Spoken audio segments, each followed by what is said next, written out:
all of time, on all the planets of all the galaxies in space,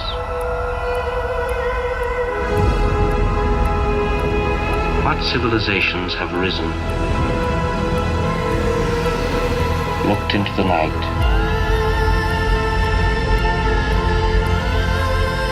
seen what we see,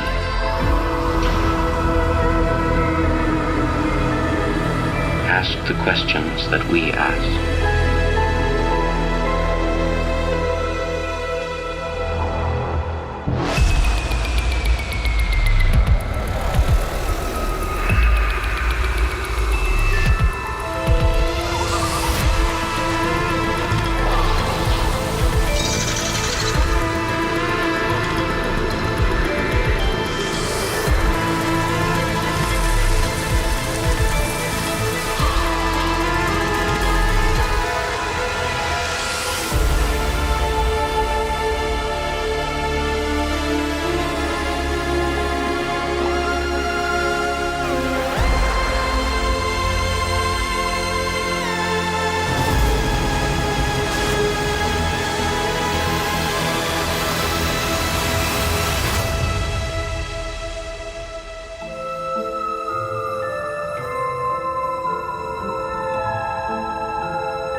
Life seems to have conquered every corner of the Earth.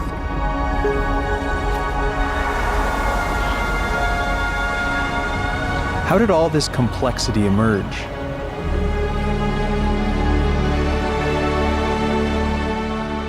Living organisms are created by chemistry. We are huge packages of chemicals. Now, what are the ideal conditions for chemistry? Well, first, you need energy.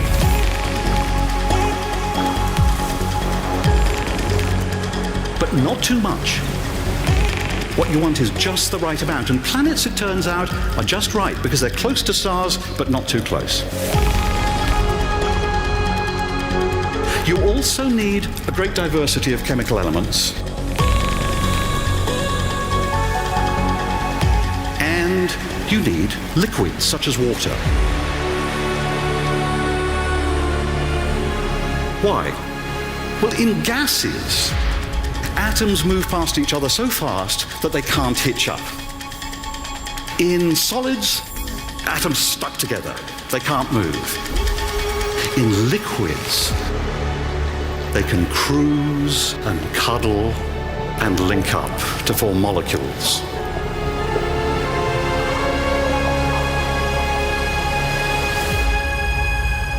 Liquid water is just so good for getting evolution going. Molecules can dissolve in the water, form more complex chains. Now, where do you find such Goldilocks conditions? Well, planets are great. And our early Earth was almost perfect.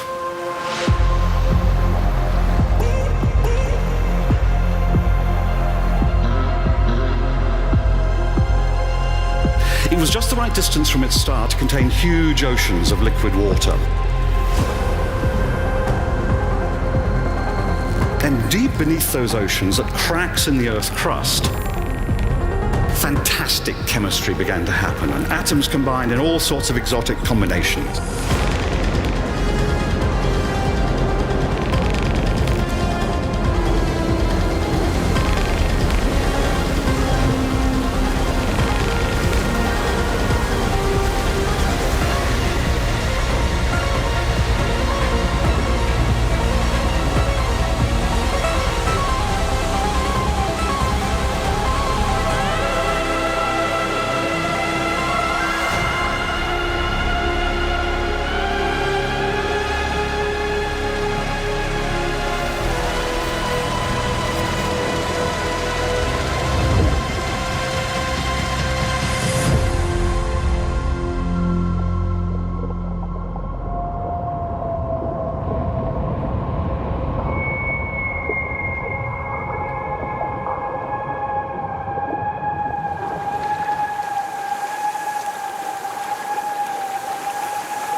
our planet, microbes have adapted to survive the most hostile conditions.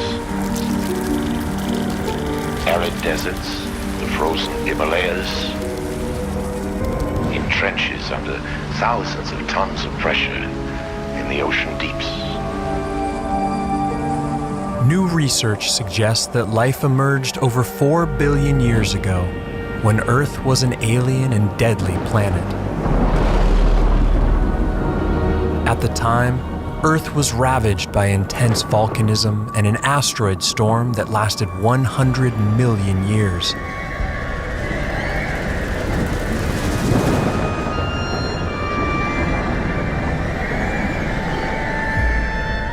But even in these extreme conditions, life quickly found a foothold. As soon as the Earth cooled off after its formation, we know that life began here. Because it happened quickly here on Earth, we think it's going to happen quickly on other planets as well.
We know that the galaxy is awash in water.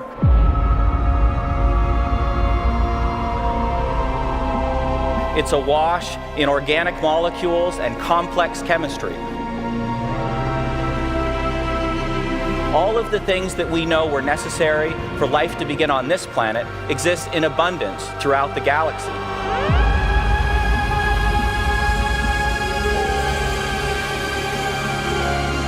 Did something similar to what happened on our own planet happen on those other planets?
are more habitable Earth-mass planets in the observable volume of the universe than there are grains of sand on all the beaches on Earth.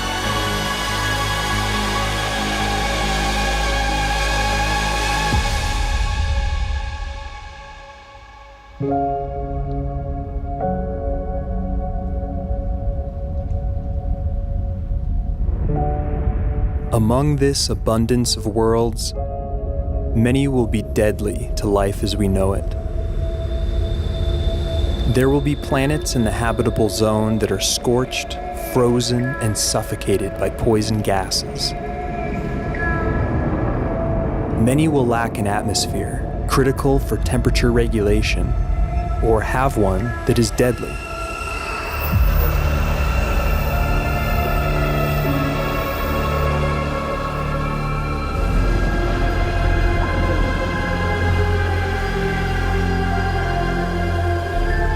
Venus, once thought to potentially support life, is now sterilized by a crushing toxic atmosphere.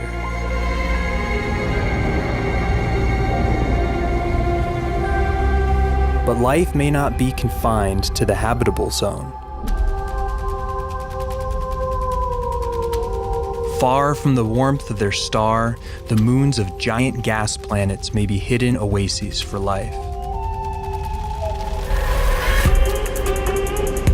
Their energy comes not from starlight, but from gravity, the lurching push and pull of the host planet. Icy Enceladus has it all, a huge subsurface ocean with hydrothermal vents spewing the chemistry of life.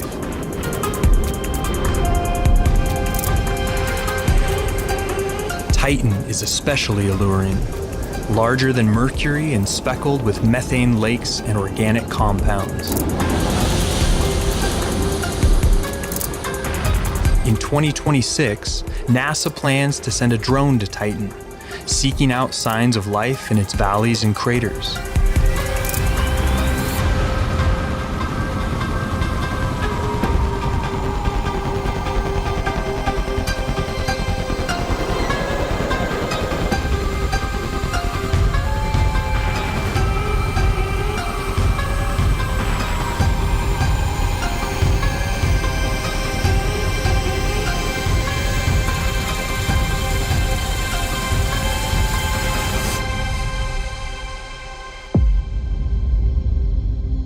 For years, we've looked to Mars as our best bet for finding life in the solar system.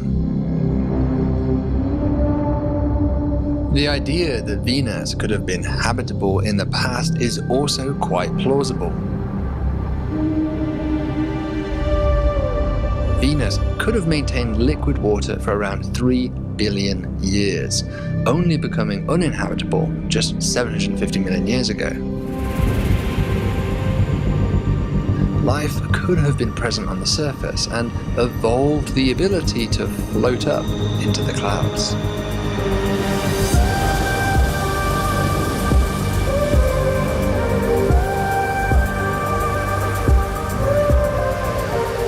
Up here, the pressures drop and the temperatures become balmy, comparable to that of the Earth. The idea of life on Venus isn't that crazy.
The discovery of just one bacteria on Mars, or any other body of the solar system, would indicate that the whole chain of evolutions, cosmic, chemical, and biological, is at work everywhere. In that case, the creation of life anywhere in the universe would be more the rule than the exception.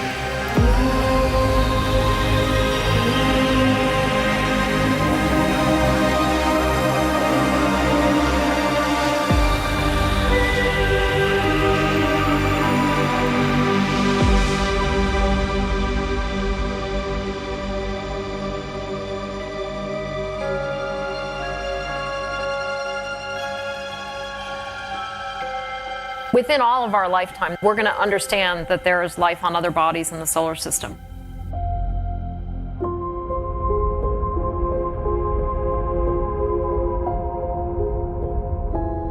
We're going to understand the implications of that for evolution of life here on Earth. We're going to find planets around other stars that we can say we see potential signs of habitability in their atmospheres. That's all going to happen in the next 10 to 20 years. How exciting is that? We're on the verge of things that people have wondered about for millennia. Are we alone? And here we are on the verge of finding that out.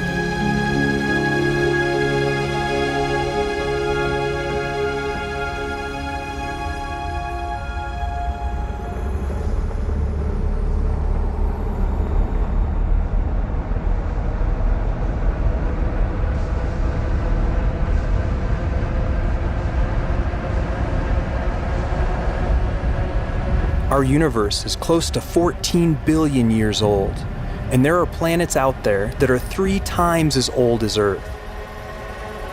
With all that time to develop, there could be life out there far more advanced than us.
The Big Bang created only the 3 lightest elements: hydrogen, helium, and lithium.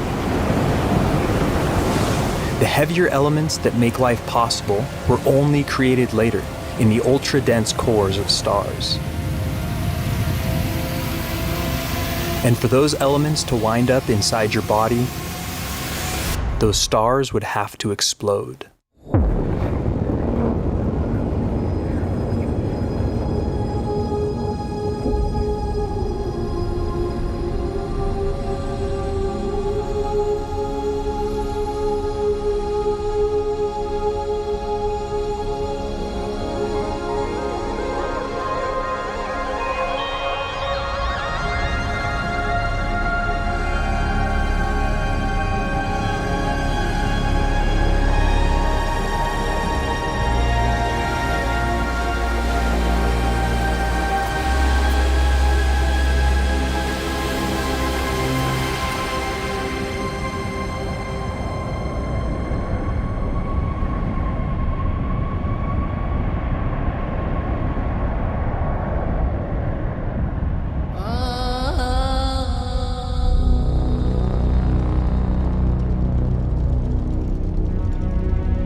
red dwarf stars can live up to 10 trillion years, bathing their planets in starlight for eons.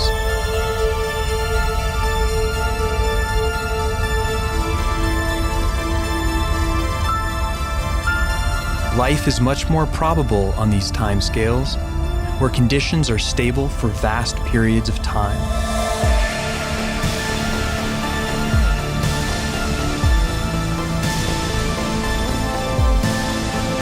Any beings living close to these stars would have to contend with violent solar flares that continually threaten extinction.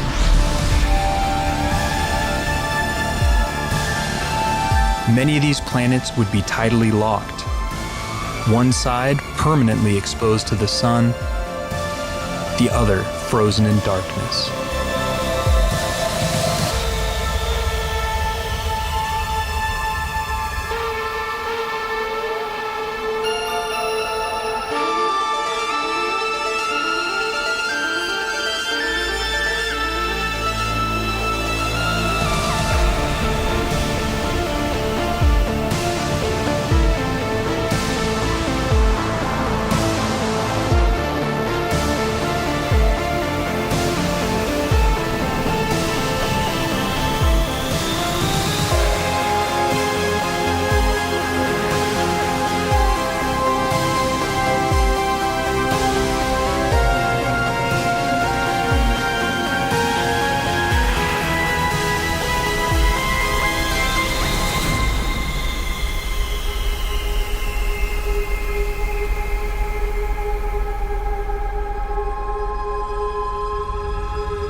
have any hope of finding alien life, we have to know what to look for.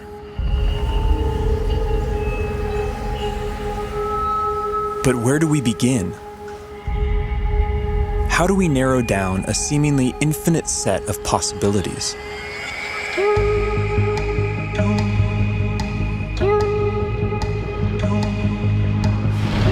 There's one thing we know for sure. Nature will have to play by her own rules.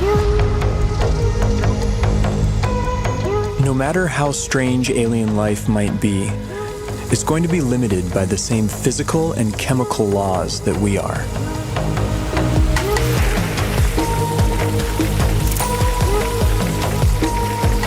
On top of this, each alien environment will further limit what kinds of life forms can evolve there.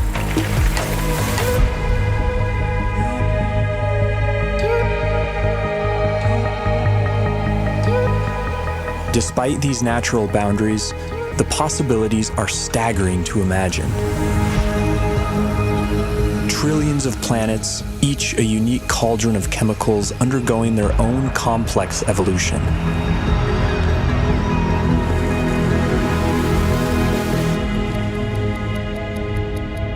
To guide our thinking, this museum of alien life will be divided into two exhibits. Life as we know it, home to beings with biochemistries like ours, and life as we don't know it, home to beings that challenge our concept of life itself.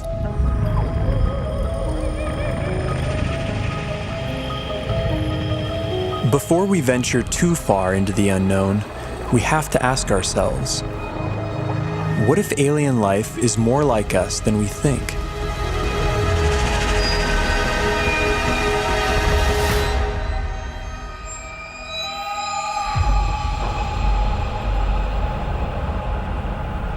If there's one feature that unites us with the other specimens in this museum, it's carbon.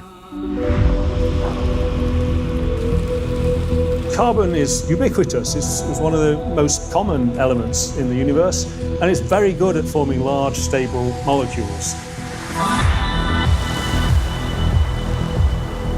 Carbon has the rare ability to form four-way bonds with other elements and to bind to itself in long, stable chains, enabling the formation of huge, complex molecules.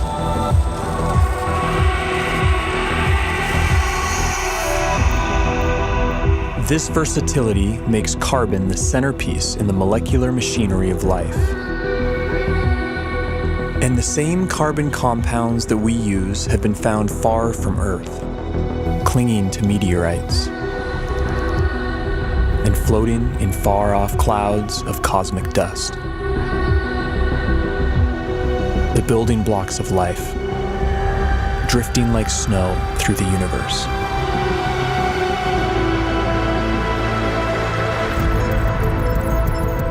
And if alien life has selected other carbon compounds for their biochemistry, they will have plenty to choose from.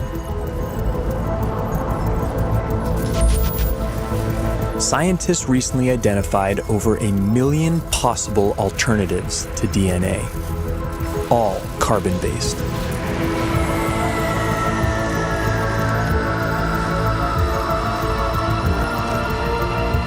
If we ever discover other carbon-based life forms, we would be fundamentally related. They would be our cosmic brethren. But would they look anything like us? If they hail from Earth-like planets, we could share even more in common than just our biochemistry. What would life be like on other planets if it has evolved? Would it be like the world today here on Earth? Or would it be completely different? There are those who argue that from the argument of convergent evolution, if conditions on other planets are similar to here, then we would see very similar life forms. Animal and plant-like organisms that look very familiar.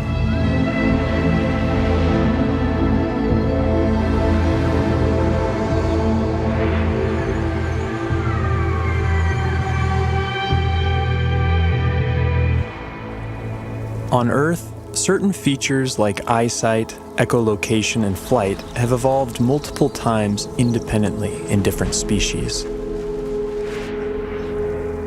This process of convergent evolution could extend to alien planets like Earth, where creatures face similar environmental pressures. It's no guarantee, but there could be certain universalities of life. The greatest hits of evolution on repeat across the universe.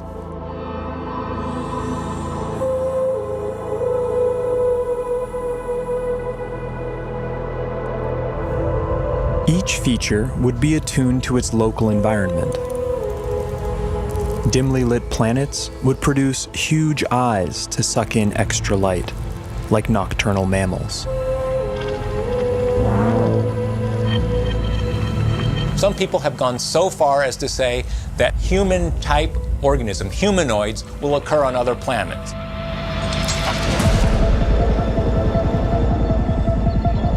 The existence of other human-like organisms seems unlikely, given the long, convoluted chain of events that produced us. But we can't rule it out.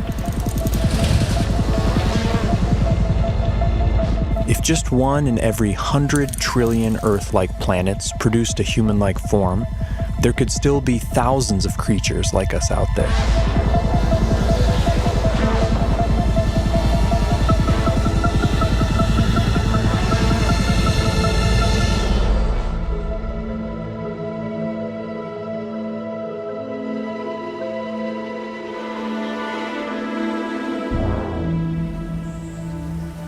Convergent evolution is also rampant in plant life, and C4 photosynthesis has arisen independently over 40 times. Would alien plants look like ours or something else entirely?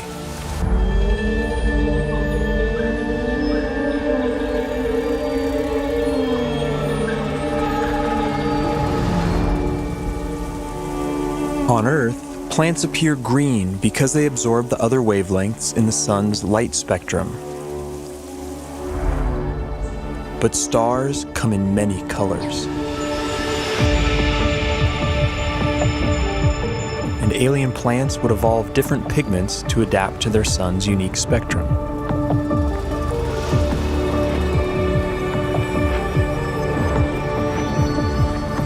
Plants feeding off hotter stars could appear redder by absorbing their energy-rich bluer light.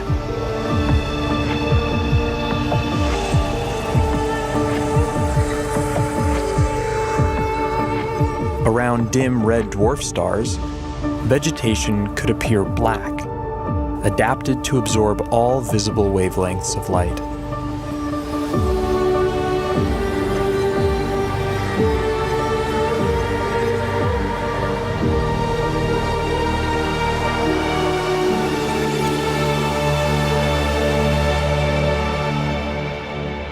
Earth itself may have once appeared purple due to a pigment called retinol that was an early precursor to chlorophyll. Some think that retinol's molecular simplicity could make it a more universal pigment. If so, we may find that purple is life's favorite color.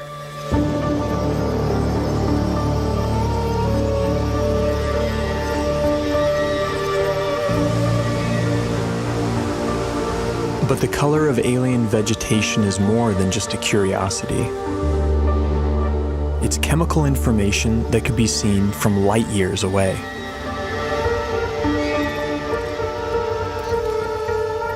Earth plants leave a signature bump in the light reflected off our planet. Finding a similar signal from another world could point the way to alien vegetation.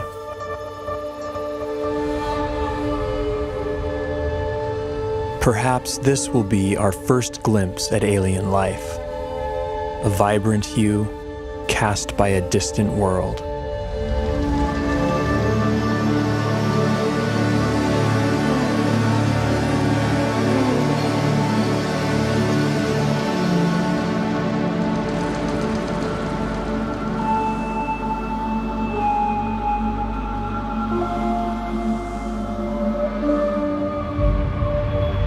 What happens when you change the day length of a planet? What happens when you change the tilt of a planet?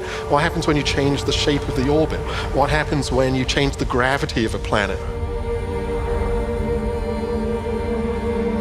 Planets with long elliptical orbits would see drastic seasons.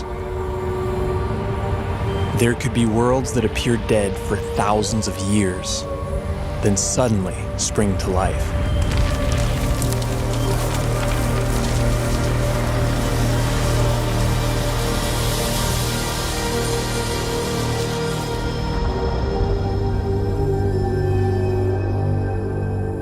Most of the rocky planets discovered so far have been massive super-Earths.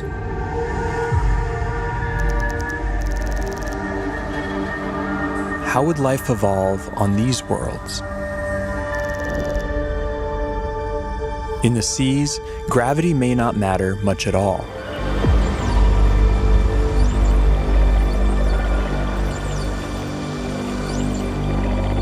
A high-gravity planet isn't high gravity all over. If you're in the sea, and that's where all life starts, there's very nearly no gravity because you're much the same density as the stuff around you. It's when the animals come out on land that they feel the gravity. High G-forces would necessitate large bones and muscle mass and complex life on land. They would also demand a more robust circulatory system. And plant life could be stunted by the energy cost of carrying nutrients under stronger gravity.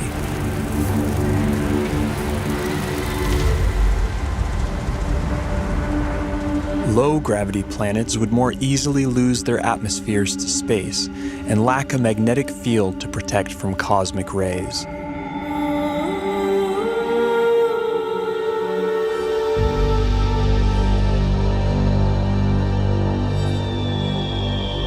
But smaller worlds could be home to secret oases.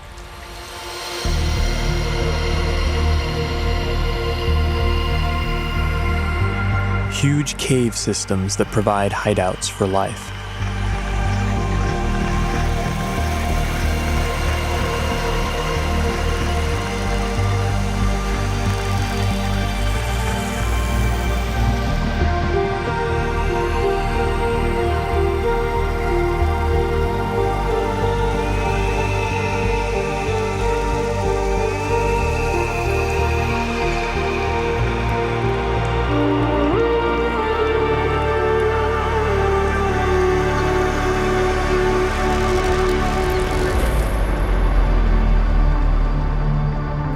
The smallest possible habitable planets are estimated at 2.5% Earth's mass. If surface life does evolve on these worlds, it could be a sight to behold. Plant life could grow to towering heights, able to carry nutrients higher in lesser gravity.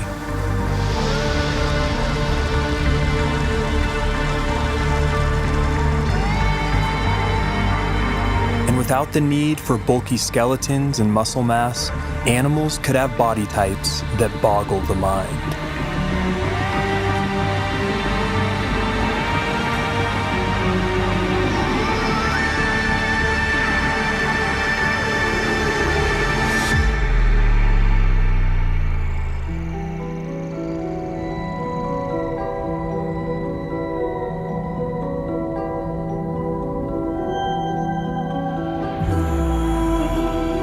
Here on Earth, it took 3 billion years for evolution to produce complex plant and animal life.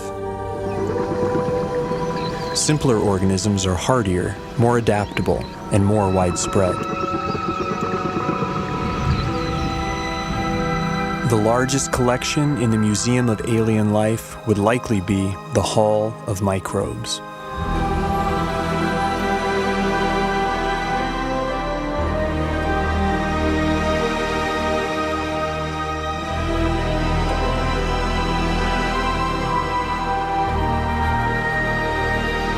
Yet finding even the tiniest alien microbe would be a profound discovery.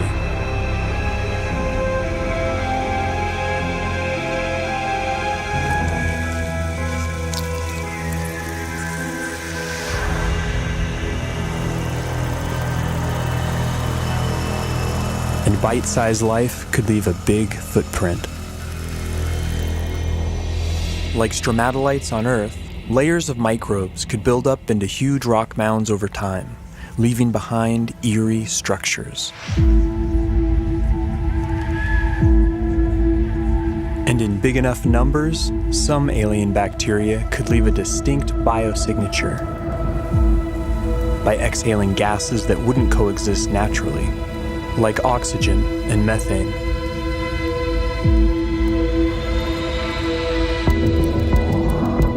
There's ways to make oxygen without life, there's ways to make methane without life, but to have them in the atmosphere together is almost impossible unless you've got biology making those gases at the surface.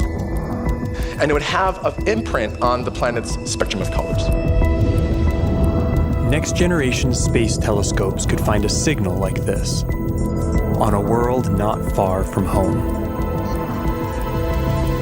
The closest Sun-like star with an Earth-like exoplanet in the habitable zone is probably only 20 light-years away and can be seen with the naked eye.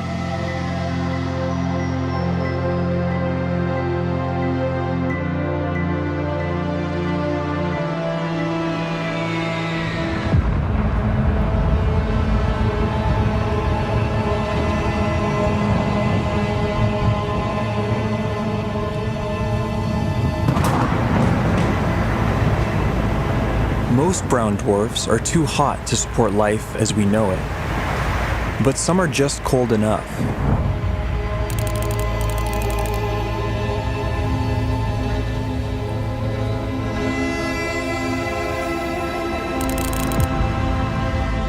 All the prime elements for life have been detected inside their atmospheres. And within these clouds, some layers would provide ideal temperatures and pressures for habitability.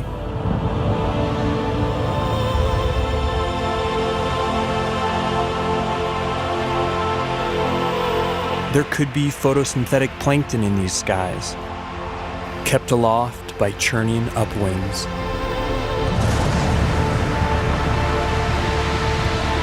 And with enough force, these upwinds could even support larger, more complex life. Predators.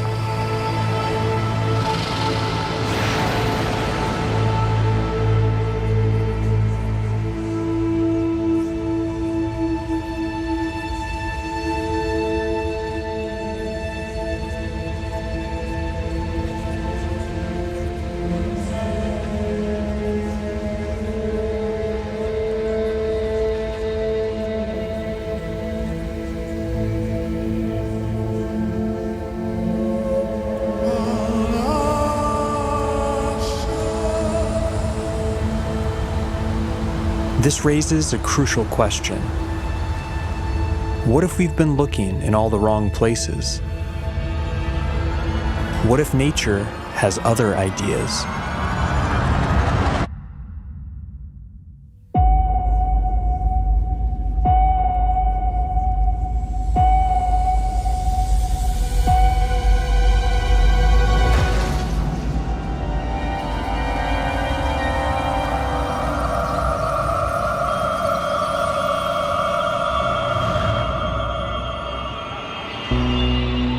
Most of the universe is too cold or too hot for liquid water and the biochemistry that supports life as we know it. But in case our biases are misleading, we have to cast a wide net to search for life outside the habitable zone, in places that seem wildly hostile to us. Exotic environments will demand exotic biochemistries, and while no element can match carbon's versatility, one contender is a frontrunner.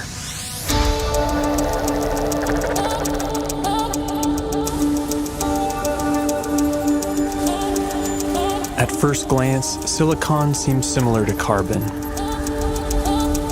It forms the same four-way bonds and is also abundant in the universe. But a closer look reveals that these two elements are false twins. Silicon bonds are weaker and less prone to forming large, complex molecules.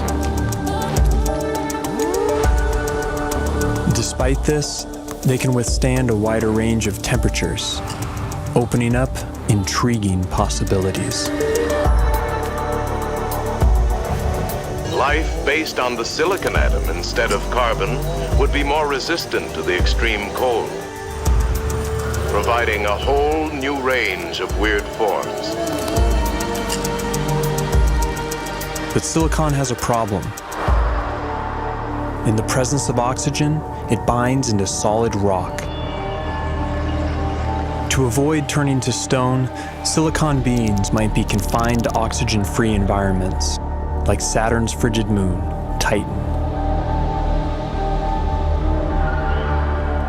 Its vast lakes of liquid methane and ethane could be an ideal medium for silicon-based life or other radical biochemistries.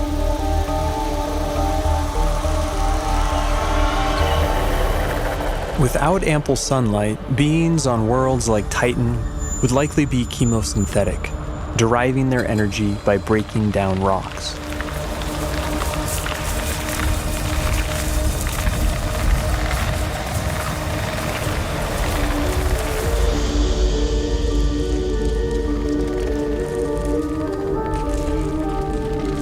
Such life forms could have ultra-slow metabolisms and life cycles measured in millions of years.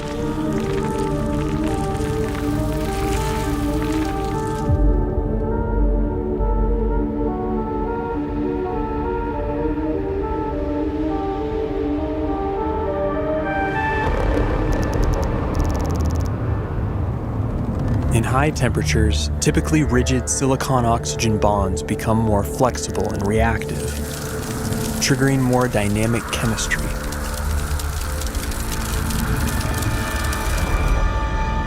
This has led to a truly bizarre proposal: silicon-based life forms that live inside molten silicate rock.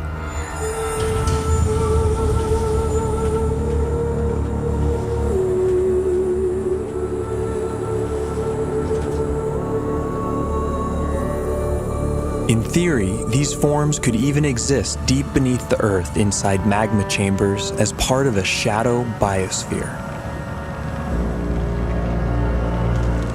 If so, then the aliens are right under our noses. Other shadow biospheres have been proposed, forms of life living alongside us that we don't even know are here, including tiny RNA-based life small enough to go undetected by existing instruments.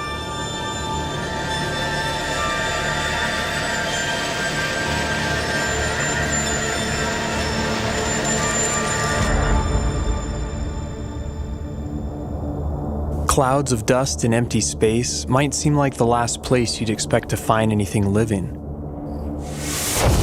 But when cosmic dust makes contact with plasma, a type of ionized gas, something strange happens. In simulated conditions, dust particles have been seen spontaneously self-organizing into helical structures that resemble DNA.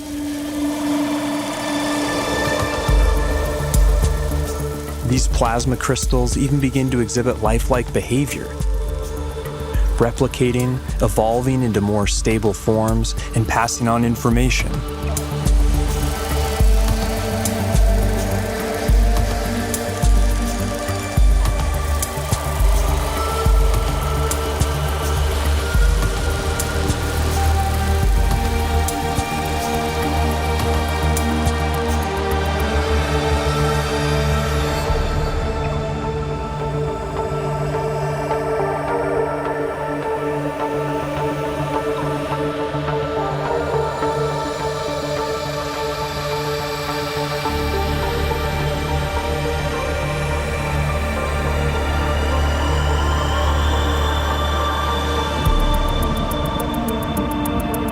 Plasma is the most common state of matter in the universe.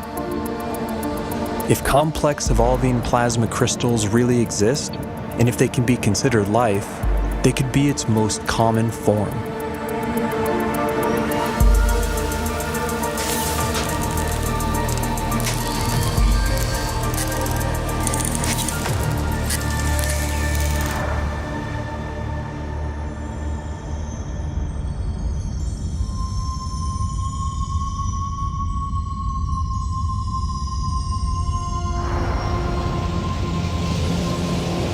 When massive suns explode, some collapse into ultra-dense cores called neutron stars. Hulking masses of atomic nuclei crammed together like sardines. Conditions on the surface are mind-boggling. Gravity is 100 billion times stronger than Earth's. But beneath their iron nuclei crust lies something strange. A hot, dense sea of neutrons and subatomic particles.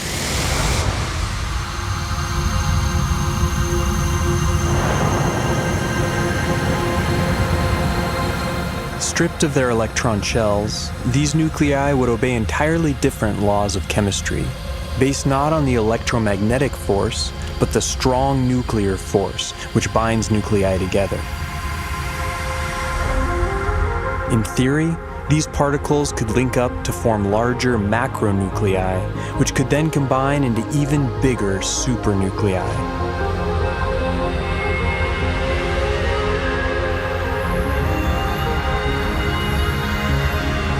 If so, then this bewildering environment would mimic the basic conditions for life: heavy nucleon molecules floating in a complex particle ocean.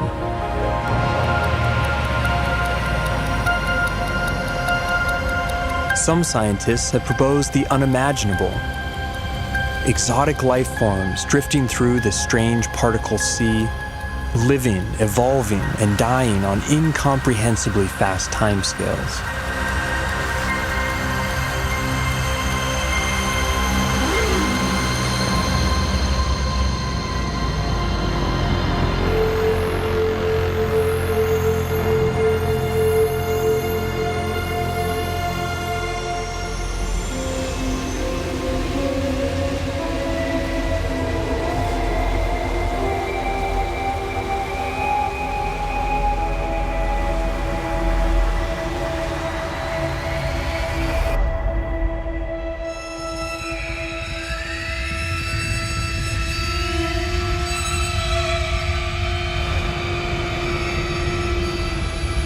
Life is not something that has to evolve naturally. It can be designed.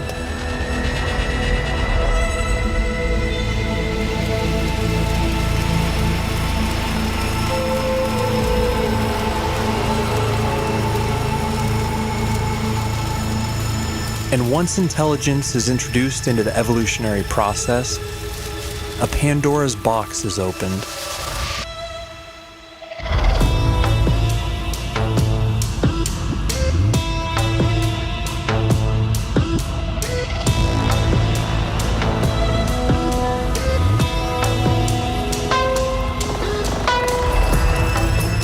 Freed from typical biological limitations, synthetic and machine-based life could be the most successful of all. It could thrive almost anywhere, including the vacuum of space, opening up vast frontiers unavailable to biological organisms.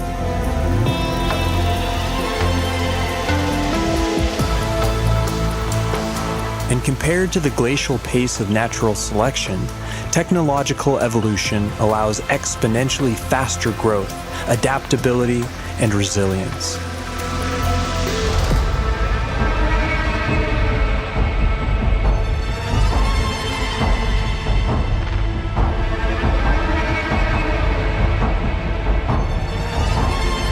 By some estimates, autonomous self-replicating machines could colonize an entire galaxy in as little as 1 million years.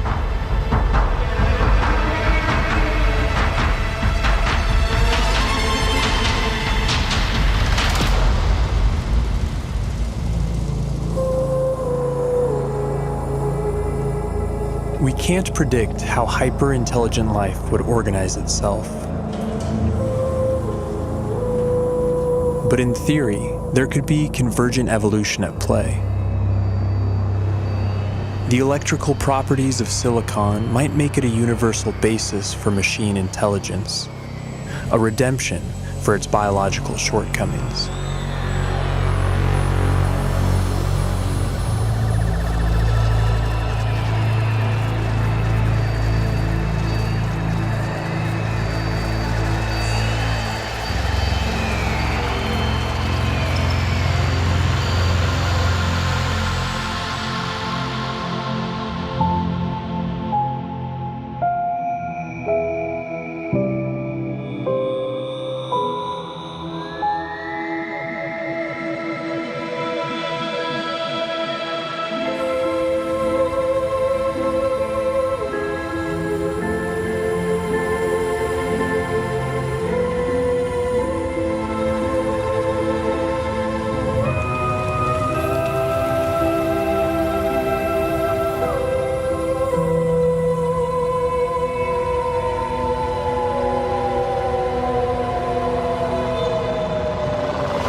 universe ages, perhaps machine intelligence will come to dominate, and naturally occurring biological life will be viewed as a quaint starting point.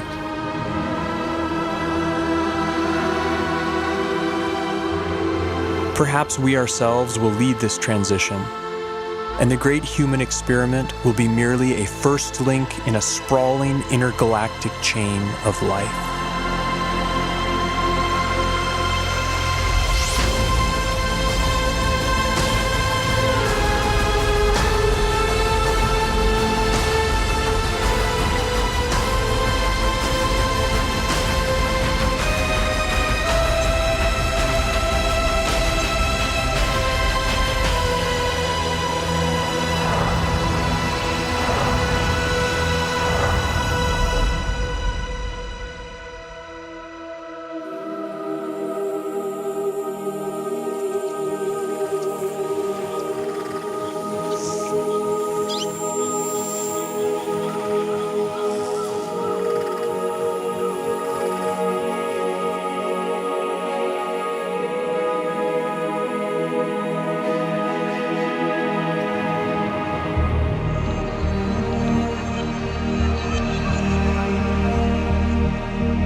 Has said that one does not meet oneself until one catches the reflection from an eye other than human. One day that eye may be that of an intelligent alien. And the sooner we eschew our narrow view of evolution, the sooner we can truly explore our ultimate origins and destinations.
The most complex object known in the universe is the human brain.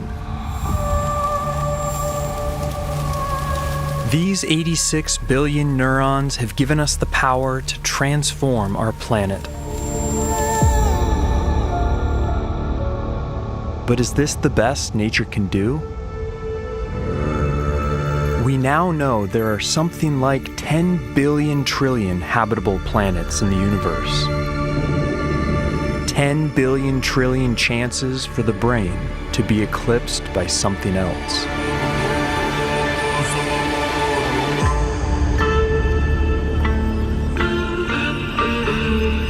The search for intelligent life is more than just a scientific curiosity. It's driven by a deep desire to connect with something greater. Finding an alien civilization wouldn't just reveal we're not alone. It could chart a new course of evolution for our species. And unlike primitive life, alien intelligence could be detectable thousands of light years away, making them potentially easier to find.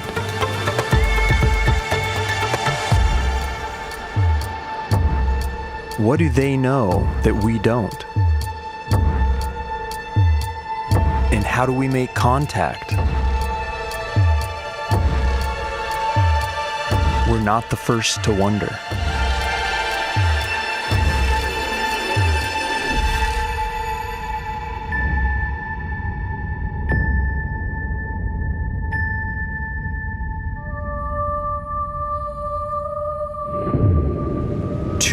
Years ago, we dreamed of lighting huge rings of fire in the Sahara Desert to signal our presence. And in the 1860s, a French poet proposed a patchwork of giant mirrors reflecting sunlight to Mars in the form of the Big Dipper. But if you want to send a signal across an ocean of space, bonfires and reflected sunlight won't help you much. Even a nuclear war on a nearby planet would be virtually impossible to detect with current technology.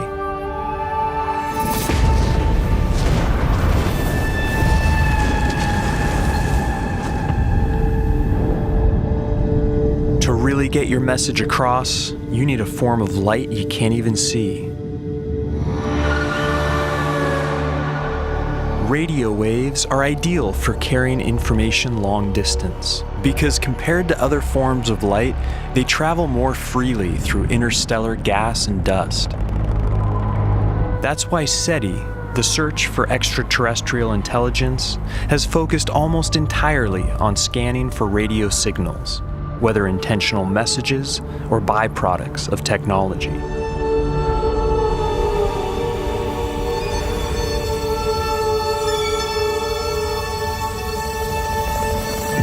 Our own radio transmissions have now traveled 100 light years and reached 75 star systems, some of which include potentially habitable planets. And if alien intelligence lies beyond this bubble of signals, they could still infer life on Earth by spotting oxygen in our atmosphere.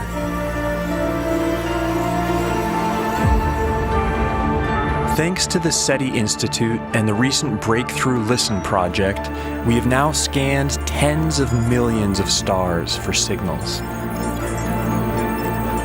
But despite all this, after 6 decades of searching, nothing. Only a series of false alarms and dead-end leads. We call it the Great Silence. But in reality, the search has barely even begun. There are 2 trillion other galaxies out there that are still too far away for practical study. If space were the size of all Earth's oceans, we would have searched less than a pool's worth of water for signs of intelligent life.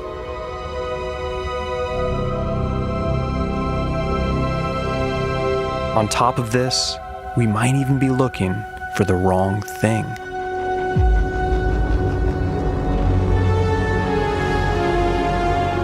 There's more than one way to communicate across space.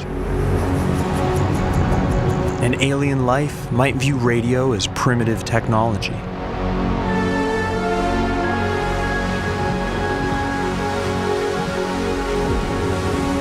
We have to consider every possible alternative, from the practical to the unimaginable.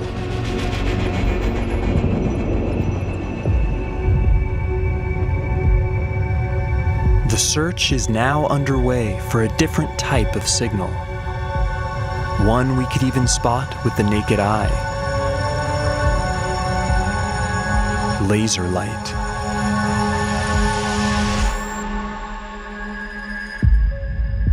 High-powered laser bursts can outshine a star by thousands of times and can carry far more data per second than radio.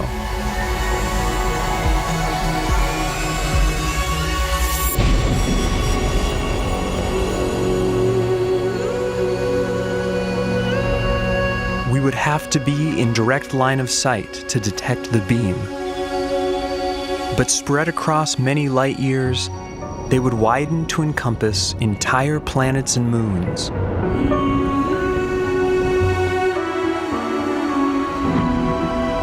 Fleets of laser beacons could be used to sweep the entire galaxy, like alien lighthouses in a cosmic sea.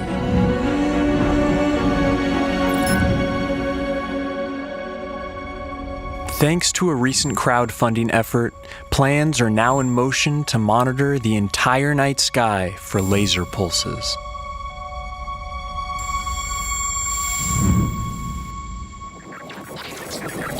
But while these bright flashes would be relatively easy to find, advanced life might be using something far more elusive: neutrinos. Tiny subatomic particles that are streaming through you by the trillions every second. These ghost particles can pass through entire planets and not touch a single atom. It takes a giant room like this to detect just a handful of them per day. But researchers recently proved neutrino communication is possible by sending a simple message through 240 meters of rock. If advanced life is using them to communicate, their signals could travel anywhere, through any obstacle, at the speed of light.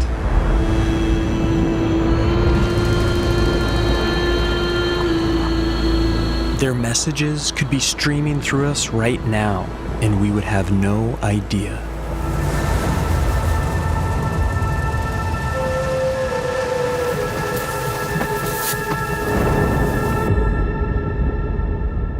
Or maybe intelligent life is taking an entirely different approach to communication, using space-time itself as a medium.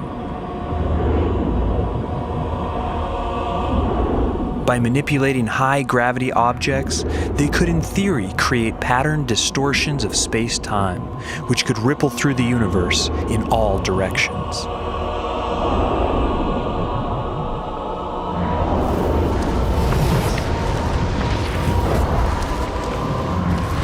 But making gravity waves strong enough to be detectable would be extremely energy-intensive. Maybe they're up to something far simpler.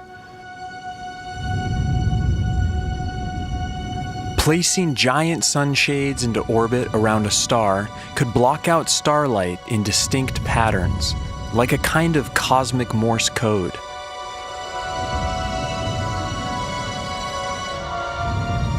And even though it might take years to blink out a basic message, a system like this would require little effort to sustain. But the most sci-fi possibility of all is that they have left messages in our DNA.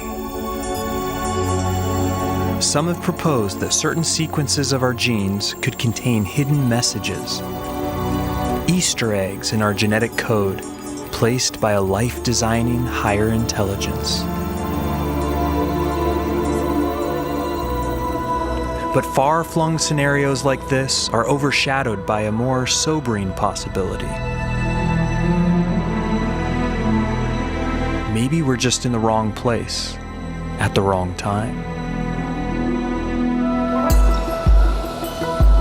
Using a detailed computer model of our galaxy, researchers have estimated that intelligent life was possibly most concentrated 4 billion years ago, and closer to the center of the galaxy.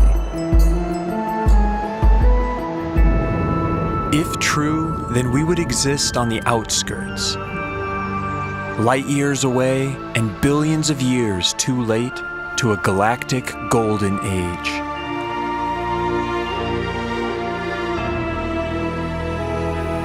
Maybe they were here millions of years ago, witness to a whole different planet.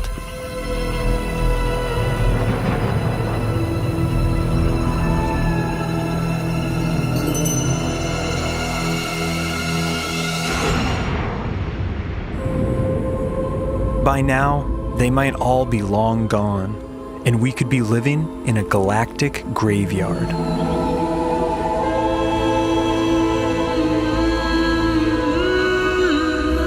It may not be their signals that we find one day, but their relics.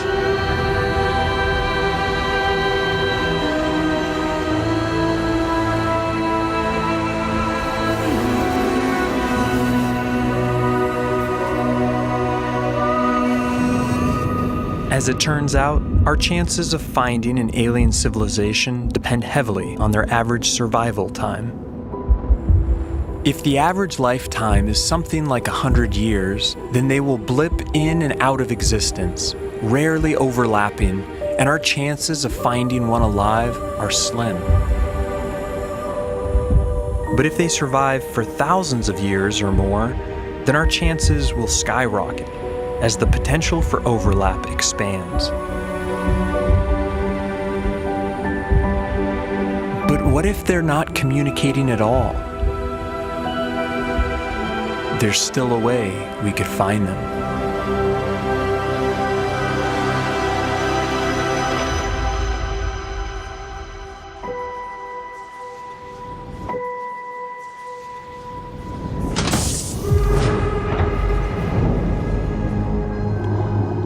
We tend to assume that alien intelligence would share our motivation to communicate. But they may find the prospect of making contact too dangerous or too futile. If this is the case, then we have to get more creative in our search. In 2015, astronomers watched as this normal-seeming star began to dim in erratic ways, unlike anything they'd seen before. The cause is probably a giant dust cloud or a shattered moon blocking the light, but it has all the hallmarks of something else. An alien megastructure. And even though this explanation looks unlikely, it hints at a new way of finding intelligent life. Not listening for signals, but looking for their technology directly. Not searching for messengers, but searching for engineers.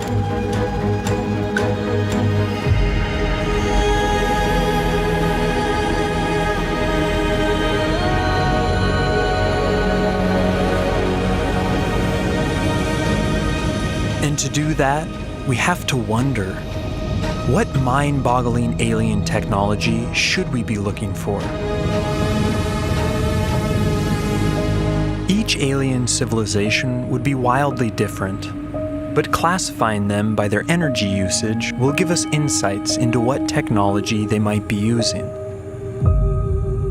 The Kardashev scale divides them into 3 levels.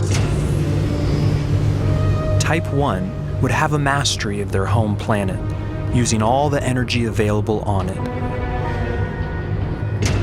Type 2 would have mastery over their star, harnessing all its solar energy.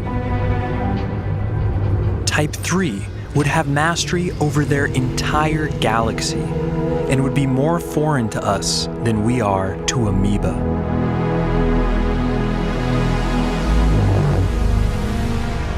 But before we go searching for alien super technology, how would we find civilizations like our own that have yet to reach Type 1?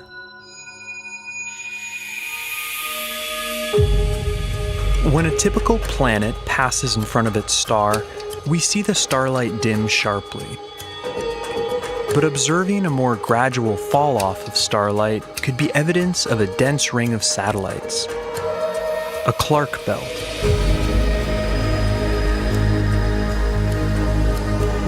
Spotting this type of light curve wouldn't be a smoking gun, but rings around rocky planets are unusual, and it could point us in the right direction.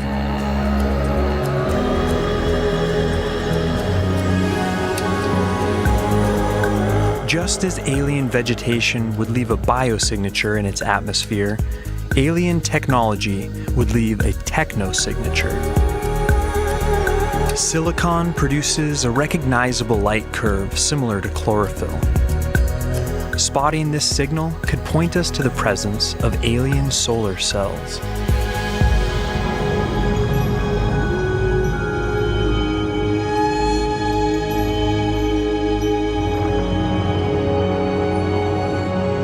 And something more nefarious might also leave its mark on a foreign atmosphere. Alien pollution.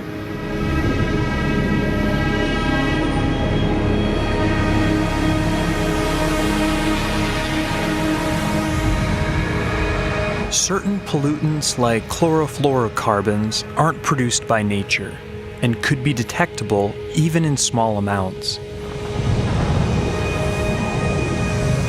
These chemicals could even linger long after a civilization dies, pointing us to the remains of an extinct alien race.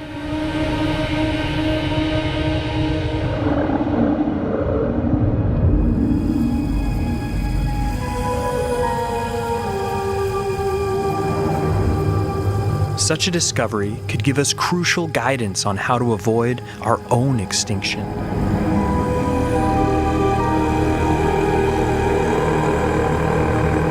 And there's another universal hazard we would be familiar with.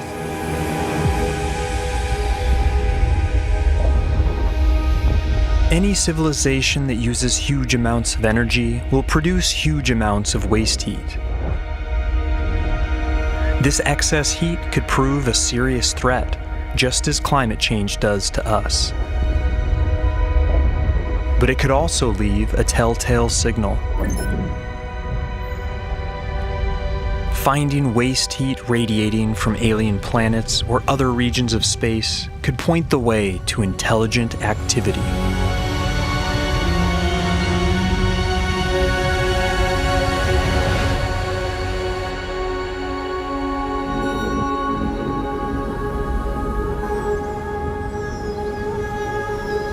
If not exterminated by their own technology, some life forms may achieve total control over their planet and become a Type 1 civilization.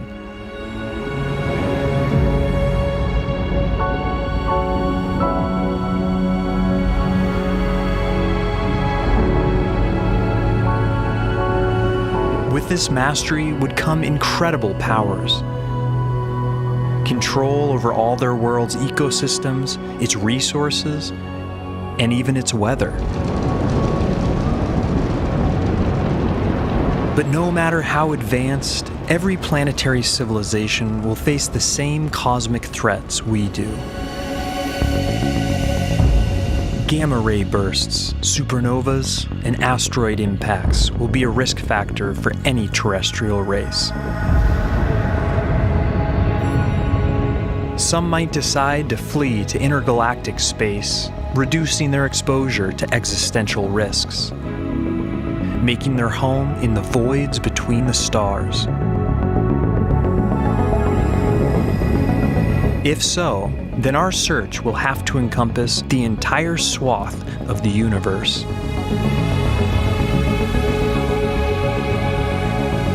But alien life that decides to stay planet-bound will need long-term protection.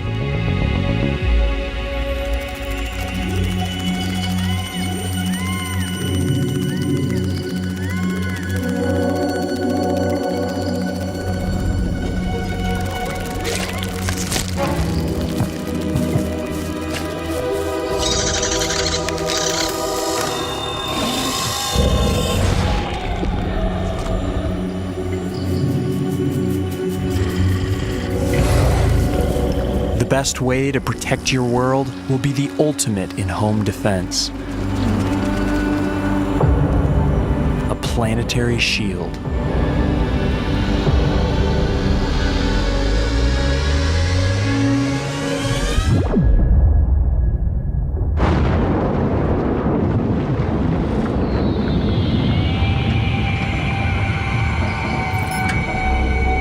These shields would cause a telltale dimming pattern during transit, and could also emit a detectable heat signature.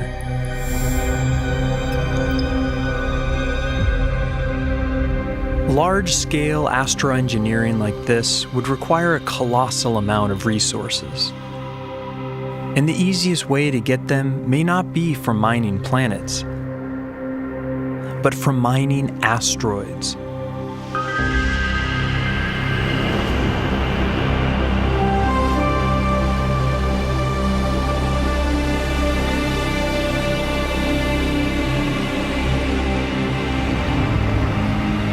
They are resource-rich and easier to manipulate because of their lower gravity. Searching distant asteroid fields for temperature or chemical anomalies could indicate alien mining activity.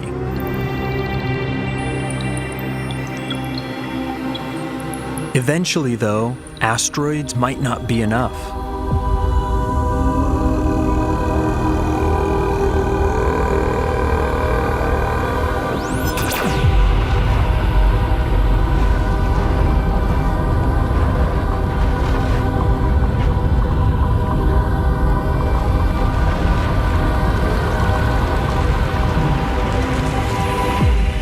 Since our civilization is so new, any other intelligent life is likely to be more advanced than us. So we should think twice before revealing our presence.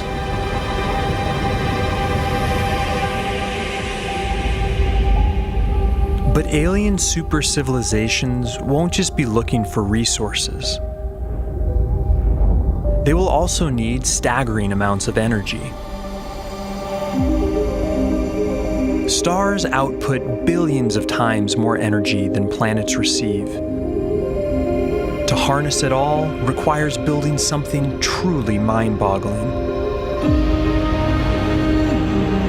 Dyson spheres are enormous megastructures that encircle a star, designed to capture its entire energy output.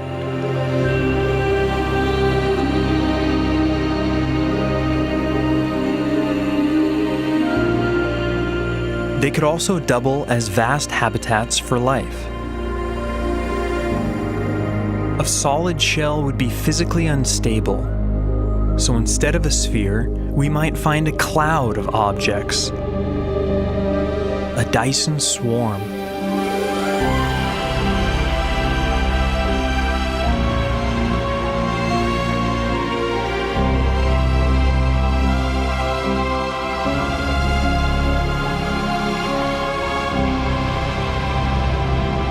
No matter their design, they would generate an enormous amount of infrared waste heat.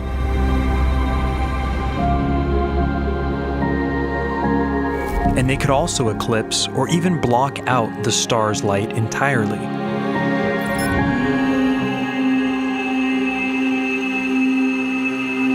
Dyson spheres could also be built around black holes, which could have a smaller radius and collect thousands of times more energy.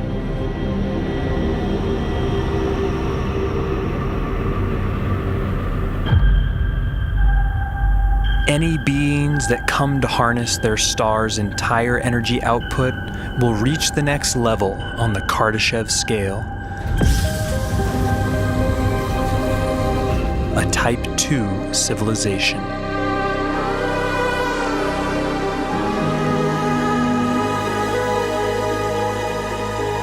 This level of mastery would imply an astounding capability. Star lifting is the practice of harvesting stellar material and could provide thousands of planets' worth of resources. This process would also allow you to lower the temperature of a star, postponing its death by billions of years. In about 1 billion years' time, our own sun will grow too hot for life on Earth. If we ever find evidence of star lifting, it could inspire us to one day do the same and prolong the game of life.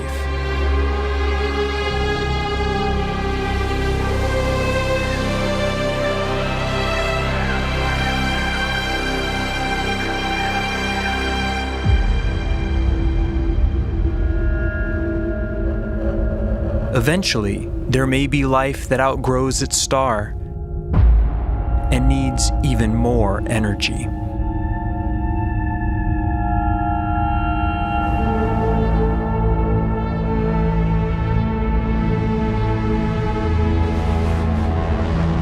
To branch out across the galaxy, life forms this advanced will probably need near-light speed travel.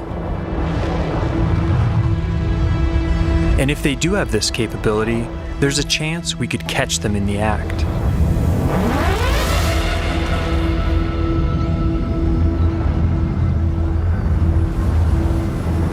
Alien starships that hit the brakes at light speed could leave behind a long trail of ionized gas.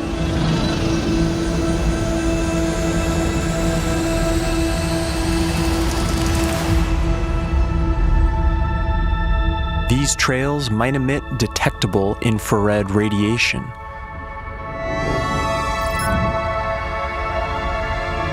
Strokes of light, painted by masters of the universe.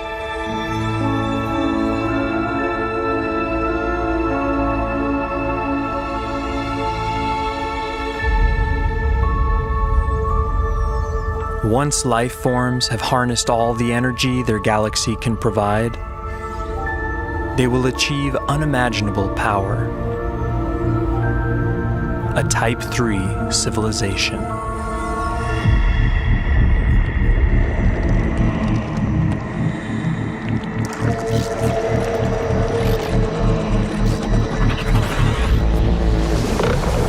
This cosmic virtuosity would be totally unfathomable to us.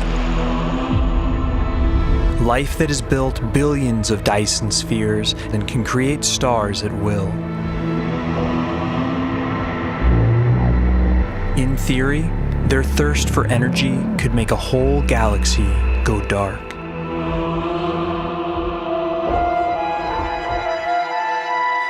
So one way to search for Type 3 life forms is to look for what's not there.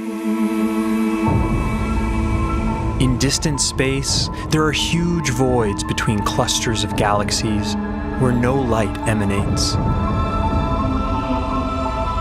These voids were once thought to be evidence of advanced life having harnessed the energy from every star in the region. But it turns out they are naturally occurring features of the universe. And a recent analysis of nearby galaxies revealed no evidence of any galactic-scale civilizations.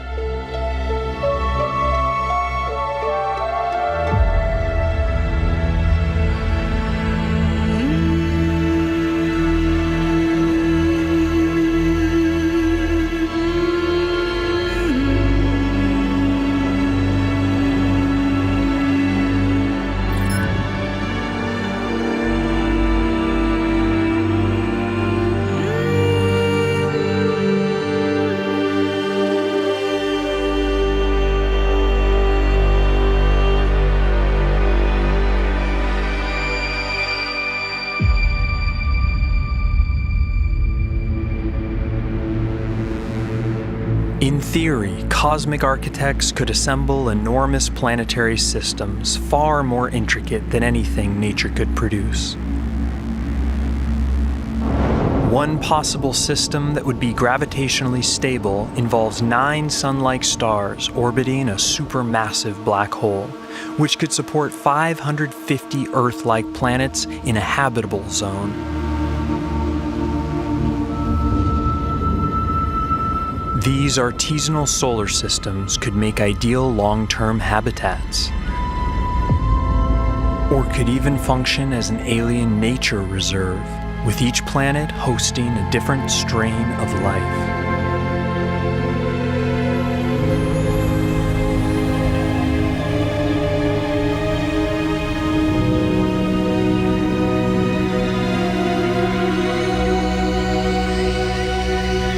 It's hard to imagine any life forms more advanced than this.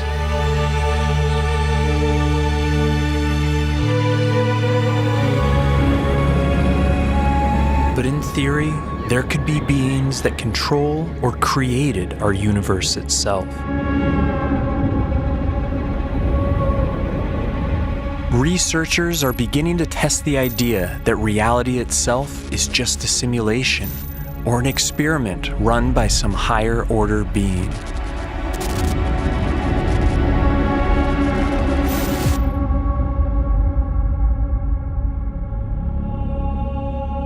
Anything this advanced would transcend our ideas of life itself,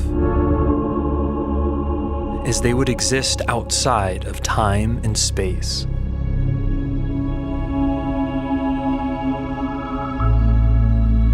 In a way, the search for intelligent life is an evolution of the age-old search for God.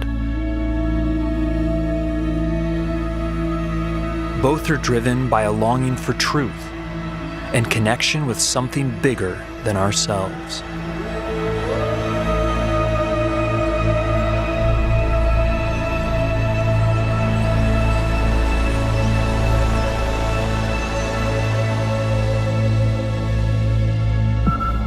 And what if we do find a signal one day?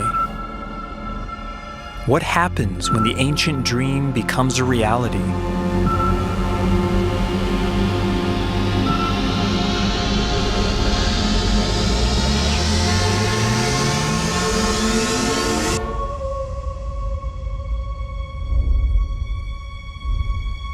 Just knowing they're out there would profoundly change how we see ourselves.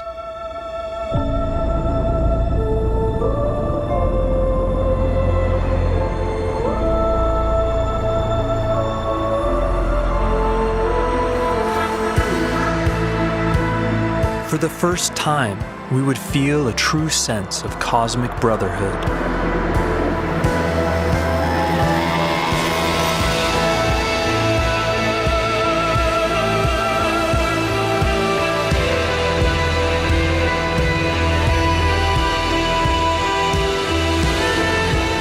Studying their messages or technology could lead us to huge advancements and help secure our own long-term survival.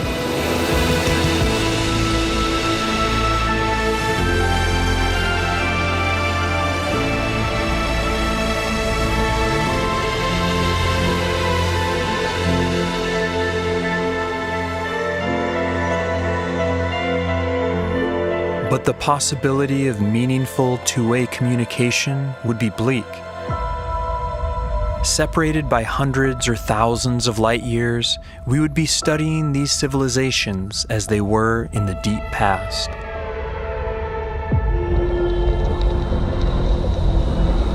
And our experience of language could be entirely foreign to them.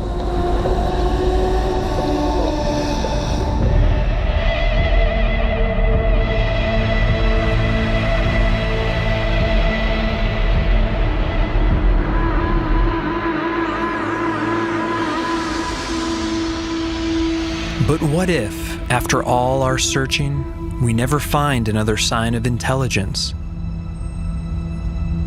What if we really are alone?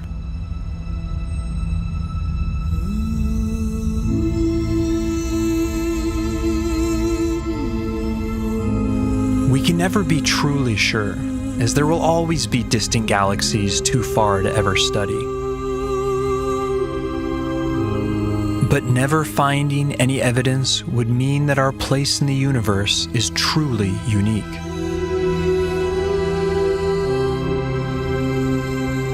It would saddle us with an immense responsibility to keep the flame of intelligence alive.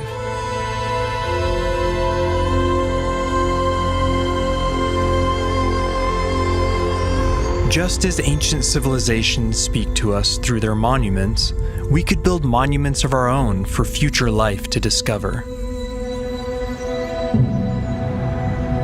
Cosmic time capsules preserving a record of our achievements and our knowledge.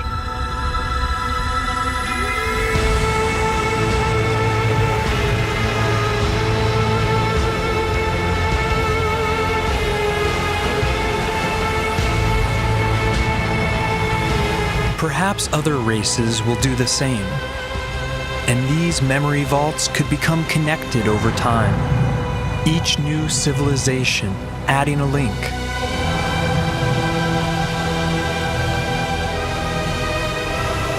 It could be our destiny to be the first link in this chain, to be the founders of a galactic encyclopedia built upon by future life forms we will never meet.